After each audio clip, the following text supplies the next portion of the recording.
नमस्कार दोस्तों। नमस्कार। करंट अफेयर की क्लास में आपका स्वागत है। राजस्थान वार्षिकी हम देख रहे हैं, क्लास है ये 2। और आप इनमें से कोई भी परीक्षा दे रहे हैं या राजस्थान से जुड़ी हुई कोई एग्ज़ाम दे रहे हैं तो आपके लिए वीडियो उपयोगी है। तो शुरू करते हैं।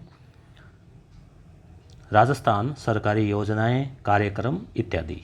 इंदिरा गांधी शहरी क्रेडिट कार्ड योजना। आप दोस्तों साथ साथ में नोट्स भी बना सकते हैं और वीडियो को समझ सकते हैं। इसकी पीडीएफ टेलीग्राम चैनल पे मिल जाएगी, लिंक डिस्क्रिप्शन में दिया गया है। युवाओं को स्वरोजगार देने हेतु 50,000 रुपये तक का बिना ब्याज का ऋण देने की योजना है। देखो, नाम है इंदिरा गांधी के नाम से। क्रेडिट का मतलब होता है उधार। शहरी यानी शहरों के क्षेत्र में एक तरह से ये ऋण दिया जाएगा, लोन दिया जाएगा। किन लोगों को? Street vendor. स्ट्रीट वेंडर का मतलब गलियों में जो ठेला लगाते हैं, रेहड़ी वगैरह लगाते हैं, टैक्सी वाले हैं वगैरह वगैरह। और सेवा क्षेत्र के युवाओं को। सेवा क्षेत्र का मतलब कोई दुकान करनी चाहें और करनी चाहें तो उनको जो है कोई कुछ नहीं करना, ऐप है इसका या पोर्टल है, वहाँ से आवेदन करें और बिना कोई गारंटी वारंटी के उनको सीधे 50,000 रुपये का जो लोन है वो मिल जाएगा। ठीक है, अब कुछ पात्रताएं हैं वो उस ऐप के ऊपर है। तो क्वेश्चन कंपटीशन एग्जाम में आ सकता है कि भाई इस योजना में कितनी राशि है, तो 50,000 है। इस तरह से घर घर औषधि योजना, इसमें क्या है, नाम से पता चल रहा है कि घर घर तक औषधि पहुंचानी है। औषधि का मतलब यहाँ औषधि वाले पौधे पहुंचाने हैं।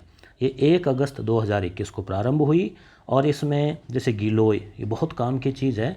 अभी कोरोना में बुखार पैरासीटामोल से नहीं उतर रही थी, मगर गिलोय का रस पीने से जो है बुखार उतर गई थी लोगों के। गिलोय ने जिला दिया, ये मान लो लोगों को। तुलसी, कालमेघ, अश्वगंधा, इस प्रकार के जो पौधे हैं वो सभी को फ्री दिए जाएंगे, घर घर उन तक पहुंचाया जाएगा ताकि वो घर पे लगा सके लोग। जोधपुर में पद्मश्री कैलाश सांखला की स्मृति में वन की भी स्थापना की गई है। और ताल छापर जो कि सुजानगढ़ के पास है, उसमें वन्य जीव प्रबंधन प्रशिक्षण केंद्र की स्थापना भी की गई है। निर्यात में भागीदारी। अब यहाँ से हेडलाइन देखते ही फिर आपको क्या दिमाग में पूरी ये डिटेल क्लिक हो जाएगी रिवीजन में। देश में कुल निर्यात 22 लाख करोड़ रुपए का रहा, जिसमें राजस्थान 12वें स्थान पर रहा। 49,000 करोड़ यानी 2.29% का निर्यात में राजस्थान का भागीदारी रही। देश के कुल निर्यात में राजस्थान का हिस्सा ये रहा और 12वां स्थान रहा। देश का जो कुल निर्यात है उसमें सबसे ज़्यादा, निर्यात का मतलब आप समझ गए, जो माल बाहर भेजते हैं दूसरे देशों में, उसमें सबसे ज़्यादा जो हिस्सेदारी है वो गुजरात की रही देश में, 20%। 2 नंबर पे महाराष्ट्र रहा, 12वें स्थान पे राजस्थान रहा। ठीक है, तो निर्यात में भागीदारी में पहला याद रखें और राजस्थान का स्थान याद रखें, हिस्सा याद रखें। मजदूरी की नई दरें। महंगाई बढ़ने के साथ साथ ये दरें भी बढ़ाई जाती है। 27 रुपये की वृद्धि राज्य सरकार ने हाल ही में की है। तो ये भी क्वेश्चन बन सकता है, कितने रुपए? 27। एक यहाँ से भी पूछा जाता है कि अकुशल श्रमिक है उसको 252 रुपये हैं, अर्धकुशल को 264 और कुशल को 276, यानी यहाँ 12-12 रुपये बढ़ रहे हैं। तो आप एक के याद रख लेना, 252, फिर आगे 12 जोड़ के कोई क्वेश्चन आए तो आप कर सकते हैं। अंबेडकर डीबीटी वाउचर योजना, डायरेक्ट बेनिफिट ट्रांसफ़र, यानी सीधा उसके खाते में पैसे आते हैं, इस योजना को डीबीटी बोलते हैं। तो इसमें क्या होता है, वाउचर दिया जाता है। ये जैसे स्कूलों में भी है, सरकारी स्कूलों में चलती है ना ट्रांसपोर्ट वाउचर, वैसे। तो इसमें क्या होगा, जो विद्यार्थी शहरों में रह रहा है किराए के मकान में, किराए का मकान लेकर, उनके लिए है ये योजना। इसमें जनरल को छोड़ के सभी है, EWS, OBC, SC, ST, MBC सभी इसमें पात्र है। ठीक है। दूसरी बात, संभाग मुख्यालय पर अगर, संभाग मुख्यालय का मतलब जैसे कोई जयपुर, जोधपुर, भरतपुर, उदयपुर, कोटा, यानी संभाग मुख्यालय पर रह रहा है तो उसको 7,000 रुपये प्रति महीने।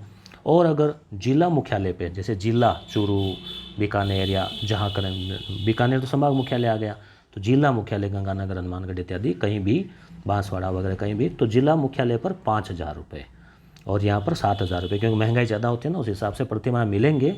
और कितने दिन? 10 महीने तक का वाउचर कूपन दिया जाएगा। तो विद्यार्थी अगर पढ़ रहा है कहीं तो उसको इतने रुपए का तो ये फ़ायदा मिल जाएगा। कॉलेज के नियमित छात्र है ना, वही पात्र है, प्राइवेट वाले नहीं। और अगर कोई हॉस्टल में रह रहा है पहले से ही, हॉस्टलर है कोई अंबेडकर या कोई और योजना के तहत पहले से ही, तो उस हॉस्टल वाले को नहीं मिलेगा। तो समझ गए अंबेडकर डीबीटी वाउचर योजना क्या है, शहरों में पढ़ने वाले बच्चों के लिए छात्रवृत्ति योजना है। गेस्ट हाउस जानते हैं, मेहमान वगैरह आते हैं तो उनके लिए होटल टाइप के होते हैं ना। तो राजस्थान पर्यटन नीति 2020, याद रखें इसको, कब बनी? 2020 नई पर्यटन नीति। इसके तहत नगरीय क्षेत्रों में निजी गेस्ट हाउस जो है अधिकतम 20 कमरे योजना लागू की गई है। इसका मतलब ये हुआ कि अगर मान लीजिए आपकी भी इच्छा है कि आप या आपके परिवार का कोई व्यक्ति 20 कमरों तक का एक गेस्ट हाउस बना दें, उसमें परिवार को रहना ज़रूरी है, और फिर वो जो है पर्यटक वगैरह आते हैं उनके लिए वो रख सकता है। इसमें सरकार भी कुछ कोई सहयोग वगैरह इसमें देगी। ठीक है, आगे हम बात करें इसमें RGHS योजना, इम्पोर्टेंट है, ध्यान में रखें इसको। RGHS जो है इसमें राजस्थान गवर्नमेंट हेल्थ स्कीम, पूरा नाम याद रखें, राजस्थान गवर्नमेंट, H यानी हेल्थ स्कीम, तो CGHS यानी सेंट्रल गवर्नमेंट हेल्थ स्कीम की तर्ज पर RGHS प्रारंभ की गई है 1 जुलाई 2021 से। इसमें 1/1/2004 से पूर्व नियुक्त जो कार्मिक है, यानी कि जो पेंशन योजना वाले, उनको तो असीमित है, और जो 1/1/2004 के बाद के जो कार्मिक है यानी जो सरकारी कर्मचारी है, उनको 5 लाख रुपए तक का कैशलेस उपचार जो है वो वर्ष में दिया जाएगा। 5 लाख रुपए तक का वो इलाज है, दवाइयाँ हैं इत्यादि है, वो ले सकते हैं कार्ड दिखाकर। तो ये RGHS योजना कार्मिकों के लिए है। इंडस्ट्रियल कॉरिडोर यानी एक ऐसा क्षेत्र जहाँ उद्योग धंधे हो, बहुत सारे फैक्ट्रियाँ वगैरह हो, तो ये 2 जो है वो विकसित किए जा रहे हैं। एक तो भिवाड़ी से नीमराणा, अलवर में भिवाड़ी से नीमराणा, दूसरा जोधपुर से पाली, मारवाड़ कॉरिडोर है ये। तो इसमें रिको जो है, राजस्थान इंडस्ट्रियल जो है ना क्रेडिट कॉरपोरेशन, यानी कि इसमें उद्योगों को, बड़े उद्योगों को ऋण देने वाली संस्था, इसकी 51% है और केंद्र की 49% भागीदारी है। याद रखना, राजस्थान की ज़्यादा है 51, केंद्र की है 49। लगभग 2000 के आसपास इंडस्ट्रीज़ इस एरिया में आगामी दिनों में विकसित की जाएगी। दोस्तों, चैनल पे नए हैं तो सब्सक्राइब कर लेवें, वीडियो अच्छा लगा तो लाइक करें और अपने दोस्तों के बीच में इसको शेयर भी करें। हेरिटेज प्रॉपर्टी 2021 गाइडलाइन, हेरिटेज का मतलब विरासत में मिली हुई प्रॉपर्टी। तो अगर आपके पास मान लीजिए कोई हवेली है, घर है, कोई भी है ऐसा पुराना घर जो 1950, 1 जनवरी 1950 से पहले बना हुआ है, तो वो एक तरह से विरासत है, तो वो पुरानी डिज़ाइन, पुराने ज़माने का है, तो उसको हेरिटेज प्रॉपर्टी में शामिल किया जा सकता है और पर्यटन की दृष्टि से भी पर्यटकों को भी वहाँ निमंत्रित किया जा सकता है। इस प्रकार से उसमें कुछ कोई बेनिफिट होते हैं वो मिलते हैं। तो यहाँ हेरिटेज प्रॉपर्टी का आप ये याद रख लें 1950। कुछ आपको मिलेगी घरों में बड़ियों की हवेलियाँ और ऐसे। स्वदेश दर्शन, गांव में ऐसे कई बार रहता है, तो स्वदेश दर्शन योजना में क्या है? धार्मिक पर्यटन सर्किट है ये। स्वदेश अपने देश के दर्शन की योजना, दर्शन अपन ज़्यादातर धार्मिक स्थलों का करते हैं, तो दर्शन नाम आते ही आप धार्मिक याद रख लेना। तो इसमें 4 सर्किट विकसित किए जा रहे हैं। डेजर्ट यानी रेगिस्तानी सर्किट, तो इसमें सांबर झील और ये बीकानेर वाला ये क्षेत्र ये इसमें आएगा। कृष्णा सर्किट यानी भगवान कृष्ण जैसे जुड़े हुए जो मंदिर है, जैसे जयपुर में गोविंद देव जी का, सीकर में खाटू श्याम जी का, नाथ द्वारा राजसमंद में, इन सब को देखने के लिए एक प्लान बन रहा है, वो एक सर्किट बन रहा है। वैसे स्पिरिचुअल यानी आध्यात्मिक सर्किट, इसमें सालासर बालाजी से लेके मेहंदीपुर बालाजी से लेके चित्तौड़गढ़ तक के मंदिर। हेरिटेज यानी विरासत सर्किट, इसमें किले वगैरह आ जाएंगे, कुंभलगढ़, नाहरगढ़, मेवाड़ इत्यादि जो किले हैं वो आ जाएंगे। तो ये 4 सर्किट आप याद रखें, ठीक है। DKSH ऐसे कुछ भी आप याद रख सकते हैं ट्रिक से। तो ये 4 सर्किट बन रहे हैं। केंद्र ने इस हेतु राज्य को 324 करोड़ रुपए का बजट दिया है कि भाई इनका विकास करो, ताकि पर्यटक जो है ना वो आ सकें और एक टूर बना सकें। राजस्थान में विधान परिषद के गठन का प्रावधान, विधानसभा तो सभी राज्यों में है ही, विधान परिषद भी कई राज्यों में है। तो इसमें क्या है कि जब पिछली बार अशोक गहलोत जब मुख्यमंत्री थे, उस समय भी ऐसा प्रस्ताव जो है आया था पर बन नहीं पाई। इस बार पुनः प्रस्ताव पारित किया है। 66 सदस्य होंगे, ध्यान रखना 66। अभी रीट में भी आया था इसका क्वेश्चन, कितने मनोनीत कर सकते हैं। तो विधानसभा का 1/3 हो सकता है, तो अपनी विधानसभा में 200 है, तो इनके 1/3 का मतलब हो गए, तीसरा भाग दिया तो 66 हो गए। तो मिनिमम 100 मैक्सिमम 1/3 और मिनिमम 40, तो अपने 1/3 हो गया। 6 राज्यों में अभी विधान परिषद है, ध्यान रखना। एक तो यूपी बिहार, ऐसे ट्रिक्स याद रखे, देखो यूपी बिहार एक साथ नाम लेते हैं ना, यूपी बिहार गानों में भी चलता है। फिर आप भारत के नक्शे के हिसाब से अगर आप चलेंगे तो देखो आराम से याद रह जाएगा। महाराष्ट्र आ गया, फिर आ गया कर्नाटक, ठीक है। उसके बाद में आंध्र प्रदेश और तेलंगाना, 4 तो ये हो गए, 2 हो गए यूपी बिहार। और अब राजस्थान 7वां हो सकता है। पहले जम्मू कश्मीर था, वो बट गया। तो टीबी जुकाम पहले एक ट्रिक बना रखी थी मैंने, टीबी जुकाम, यानी जुकाम लगती है ज़्यादा दिन तो टीबी हो सकती है। तो टीबी जुकाम, तो जेब हट गया इसमें, तो टीबी उकाम रह गया केवल। तो ये 6 इसमें हो गए। अब है रीडको। रीडको का पूरा नाम क्या है? राजस्थान, आई मतलब इंडस्ट्रियल, आई मतलब इंडस्ट्रियल कॉरिडोर एक साथ है। फिर डी यानी डेवलपमेंट और सीओ यानी कॉरपोरेशन। तो 14 जुलाई 2021 को रीडको की स्थापना की गई है। रीडकोर अलग था, ध्यान रखना, और रीडको अलग है। तो 49 जो है इसमें और 11 इसमें, तो 49 और 11 51 वही रहेगा भागीदारी, ध्यान रखना। केंद्र की 49 और राज्य की 51, ये अभी ऊपर भी हमने देखा था। तो रीडको का पूरा नाम आप याद रखें, भागीदारी का याद रखें। यानी अभी जो केंद्र और राज्य की जो पार्टनरशिप की योजनाएं है ना, उसमें इस प्रकार से जो औद्योगिक योजनाएं उसमें ये निवेश है। शालगांव बांध, ये माउंट आबू हेतु पेयजल परियोजना है, माउंट आबू हेतु। जनजाति भागीदारी योजना, ये क्या है? जनजाति, यानी 9 अगस्त को विश्व आदिवासी दिवस मनाया जाता है, याद रखना। तो इसके ऊपर सामुदायिक जो भागीदारी है, सामुदायिक संपत्तियों का निर्माण किया जाएगा। जनजाति भागीदारी का मतलब जो जनजातियाँ उनकी भागीदारी बढ़ाई जाए। तो जहाँ जनजातियाँ हैं उन क्षेत्रों में सामुदायिक संपत्तियाँ यानी सार्वजनिक भवन इत्यादि, डेयरी है, पशुपालन है, रोजगार निर्माण है आदि कार्य किए जाएंगे, उसे जनजाति भागीदारी योजना नाम दिया गया है। आगे बात करें, ये लास्ट पेज है, धैर्य बनाए रखें। तो नगरपालिका अधिनियम धारा 69A, ये क्या है? ये अभी आपने देखा होगा 2 अक्टूबर से प्रारंभ हुआ है ये अभियान, प्रशासन शहरों के संग, गाँवों के संग। तो इसमें अकृषि भूमि यानी आवासीय भूमि जिसका अभी तक कोई विधिक टाइटल न हो, यानी पट्टा बना हुआ नहीं है, तो उसके लिए पट्टा जारी करने हेतु जो धारा है वो 69A है, ध्यान रखना, नगरपालिका अधिनियम की। मिशन निर्यातक बनो, यानी आयातक नहीं, निर्यातक बनो, आत्मनिर्भर बनो, ये चल रहा ना अभी नारा।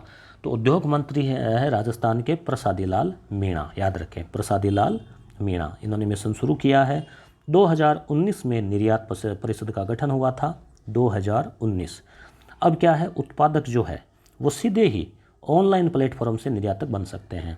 आपने देखा होगा, आप अमेज़न फ्लिपकार्ट से सामान मंगवाते हैं, आप अमेज़न फ्लिपकार्ट इत्यादि ऑनलाइन प्लेटफॉर्म पर, और भी है किसानों के लिए भी कई प्लेटफॉर्म है, उन पर आप अपना सामान बेच भी सकते हैं। रजिस्ट्रेशन होता है, सीधे आपके घर से ले जाएगा सामान और आगे भेजेगा। तो इसमें खरीदना बेचना दोनों होता है। तो इस प्रकार से कई इनको प्लेटफॉर्म उपलब्ध करवाए जाएंगे। कर्मचारी कल्याण कोष, कर्मचारी जो है भी है सरकार के, उनके लिए एक कोष पुनः बनाया सरकार ने 3000 करोड़ रुपए का, माननीय मुख्यमंत्री अशोक जी गहलोत के द्वारा। इसमें बजट 2021-22 में इसकी घोषणा हुई। इसमें 15 लाख रुपए तक का आवास ऋण कर्मचारियों को दिया जाएगा। उसके अलावा भी अलग अलग ऋण जो है वो इसमें से ले सकते हैं। डाउनलोड यस गुरु ऐप, प्ले स्टोर पे आप यस गुरु नाम लिखें या डिस्क्रिप्शन में लिंक दिया गया है, वहाँ से आप इस ऐप को डाउनलोड कर सकते हैं। इसमें हम सेकेंड ग्रेड के लिए कोर्स, टेस्ट सीरीज़, नोट्स लेके आए हैं। उसके अलावा भी आपको कई PDF सामग्री इत्यादि मिलती रहेगी। छोटा सा ऐप है, 4-5 MB का, डाउनलोड कर लेवें। भालोजी सौर ऊर्जा संयंत्र, ये याद रखें। कुसुम योजना A, कुसुम योजना B, मतलब ये इसके चरण है, केंद्र सरकार की योजना है। इसके तहत सौर ऊर्जा संयंत्र स्थापित किए जा रहे हैं। तो कुसुम योजना के तहत ये पहला है, ध्यान रखना, प्रथम सौर ऊर्जा संयंत्र भालोजी गांव में, कहाँ पर, कोटपूतली जयपुर में स्थापित किया गया है। 1 मेगावाट इसकी क्षमता है। 1 मेगावाट का मतलब 1000 किलोवाट, मतलब 1 मेगावाट। 2025 तक का सरकार का लक्ष्य क्या है? 30,000 मेगावाट संपूर्ण राजस्थान में सौर ऊर्जा उत्पादन करना। ये याद रखें, कितना टारगेट है? 30,000 मेगावाट सौर ऊर्जा का उत्पादन। RREC क्या है? Rajasthan Akshay Urja Nigam, Rajasthan renewable energy corporation. Renewable यानी पुनः निर्माण, यानी कि अक्षय, जिसका क्षय नहीं हो, नष्ट नहीं हो, जैसे सौर ऊर्जा चलती रहती है। के अध्यक्ष कौन है? सुबोध अग्रवाल। अक्षय ऊर्जा में राजस्थान का स्थान सेकंड है पूरे भारत में। बड़ला याद ही होगा आपको, बड़ला सौर ऊर्जा विश्व का सबसे बड़ा सोलर पार्क, सौर ऊर्जा का 2245 मेगावाट का विश्व का सबसे बड़ा, जोधपुर में है बड़ला। मुख्यमंत्री जिला नवाचार निधि योजना, जिले में नवाचार करने के लिए निधि यानी खजाना, तो प्रत्येक जिले को 1-1 करोड़ रुपए दिए जाएंगे ताकि वो वहाँ पे कोई निर्माण कार्य कोई कुछ भी कर सकें। गोराधाय ग्रुप फोस्टर केयर योजना, योजना का पूछा जाए ना तो आप पहले नाम पे गौर करें। गोराधाय कौन थी, जैसे पन्नाधाय है वैसे गोराधाय मारवाड़ में। तो अब गोराधाय का नाम का मतलब यहाँ पे क्या आ रहा है कि बच्चों की देखभाल, तो अनाथ और अपेक्षित बच्चों की देखरेख के लिए जिला स्तर के ऊपर ये केयर सेंटर गठन किए जाएंगे। इसरदा दौसा पेयजल परियोजना में कौन कौन से जिले शामिल है, तो दौसा तो नाम आ गया, तो दौसा और इसरदा मतलब सवाई माधोपुर में ये है ना बांध, तो सवाई माधोपुर और दौसा जो है वो इसमें लाभान्वित होंगे। जैसे बनास का पूछा जाता है कौन कौन से, तो जयपुर है, टोंक है, अजमेर है। वैसे स्वामित्व योजना का संबंध किससे है, तो स्वामित्व का पूरी फुल फॉर्म के हिसाब से इसका आ रहा है ग्रामीण संपत्तियां जो है उनका अभिलेखीकरण, यानी गाँव में संपत्तियाँ उनका कोई पट्टे वट्टे बनाना, उनका नाम वगैरह चढ़ाना वगैरह इत्यादि जो कानूनी कार्रवाई है उससे संबंधित योजना। पिंक स्टोन गुलाबी पत्थर, गुलाबी पत्थर भरतपुर में मिलता है दोस्तों। तो बंद बारेठा जो अभयारण्य है वो भरतपुर में है। तो पहले इस पर क्या रोक लगा दी थी कि अभयारण्य क्षेत्र में था, अब पुनः सरकार ने जो है एक अनुमति दे दी है इसके लिए कि एक 28 वर्ग किलोमीटर से बाहर यानी अभयारण्य से 28 किलोमीटर दूर से फिर इस पत्थर की खुदाई कर सकते हैं और इसको ले जा सकते हैं। तो दोस्तों कैसा लगा वीडियो कमेंट करके ज़रूर बताएं। मिलते हैं अगले वीडियो में। डेली आपको करंट अफेयर का एक वीडियो मिलेगा और आगामी 15-20 दिन में आपको जो है ये करंट अफेयर वार्षिकांक राजस्थान का कवर करवा देंगे। धन्यवाद।